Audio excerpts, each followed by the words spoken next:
what's up? This is DJ Funk for 5 Magazine. Dance Mania Records back in the days. With I guess Paul Johnson. All the guys that was really kicking it, you know, with DJ Dion, Jam and Drill, right? Wax Master. And even Lil Herb over on the side, you know, he did this one little, you know, his white boy thing, you know what I'm saying?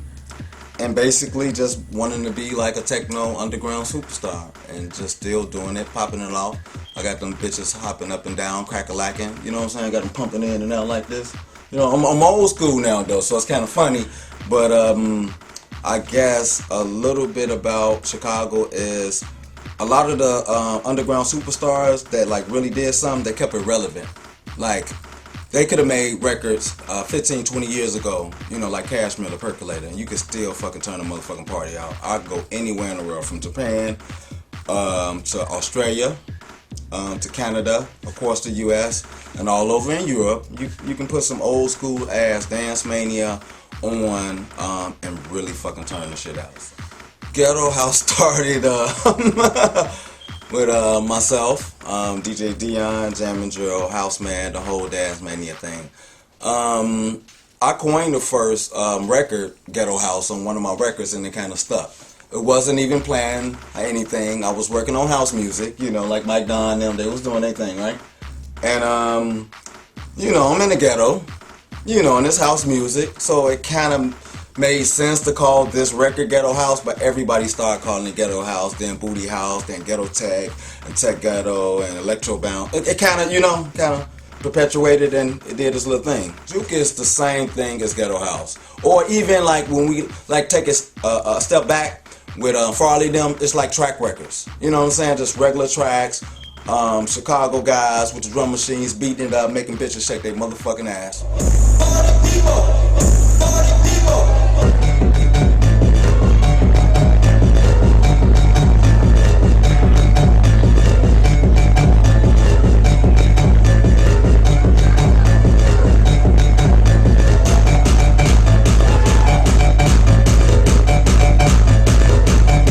I just kept it real. I never was fake. I was never phony. And I'm still doing the same thing I was doing goddamn when I was a teenager. Or in my early 20s. Let me say it like that. I don't want to be so old and shit. But, you know, my next record, Booty House Anthems 3, you know, the favorite track that I really like is Fuck That Ass. And like, if you listen to some first DJ Funk 15, 20 years ago, you like, God damn, that brother's still the same. He's still kicking it. It's still relevant. I wouldn't be going to Paris next week if they didn't want to hear it. No, not Paris. I'm going to Switzerland. Oh, Lord. Switzerland. I'm going to Switzerland next week. And they want to hear some ghetto, booty banging, ass shaking, ass music. And that keeps you kind of relevant, as long as you always really keep it real. For any other guys, like all the guys that y'all interviewing, any other guys that always kept doing what they was doing, they still relevant. So if you doing your thing back in the day, like Michael Jackson, for instance, a little bit, like when he first started, his shit was always relevant. It always sounded good. It was always hot. But I took the ghetto style and just did the same thing. I'm like, okay, you know, I'm a little older right now, but that shit sounds fucking hot as hell. And I have the little short. You see little shorties upstairs, right? They're around there shaking that tail, like they always judge the music. So like when I'm sitting around producing at the studio, I listen to the shorties. What y'all like? Y'all like that? That's Uncle Funk on there right there. Y'all like that right there? Yeah, Uncle Funk, we like that. So it keeps me a little relevant. It's ghetto all around the world. That's what people didn't really think about. It's ghetto in Japan. It's ghetto in Canada. It's ghetto in Europe. It's ghetto in Germany and Spain. Everywhere I go, it's always ghetto. So I'm like, I'm the king of the ghetto all around the world. So when I get ready to go to Switzerland or Paris next week, I got a whole ghetto crew that got my back. It don't matter if they white boys, black boys, or whatever, Chinese, Asian, or whatever. Ghetto style is relevant everywhere because everybody is got a ghetto. You feel me? Like, that's why it's so relevant. They, you know, man, DJ Funk, man, you don't not make no music. Look. They're still around the world. I've been doing it. The first music I ever did, the first music I always loved was the tracks back in the days with Farley, Jack Master, Funk them. And I'm still doing my version of that. So you got the DJ Funk. So, now, I don't know why it's relevant. Wouldn't you ask the guys in Paris? You know, you heard of the drop bass crew, right? You heard of them, right? Booty call crew, right? Right? Ask them why they like it. I don't know. Shit, I know what I do. I do my thing. I pop a lock in, I keep it crack-a-lack, and I get them booties ass hopping.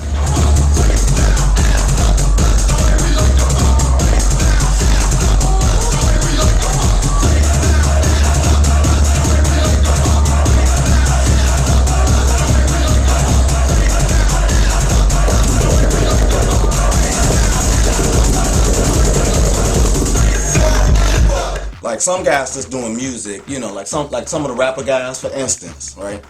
You know, they when they doing music, you can't really be faking the funk. Like, you can't like be out there talking about you balling and rolling and all of this, and then you know, and you're not actually doing it for real. And when you do it on the mic, people can actually tell your persona. They know you phony and fake. So I do it motherfucking for real. I don't fake the funk or none of that bullshit. So when I go to a motherfucking show, they motherfucking know motherfucking DJ motherfucking funk is here, and you're gonna turn the motherfucking party out. Really, my thing is about celebrating life. You know what I'm saying? Like we living once in this whole motherfucking lifetime, right?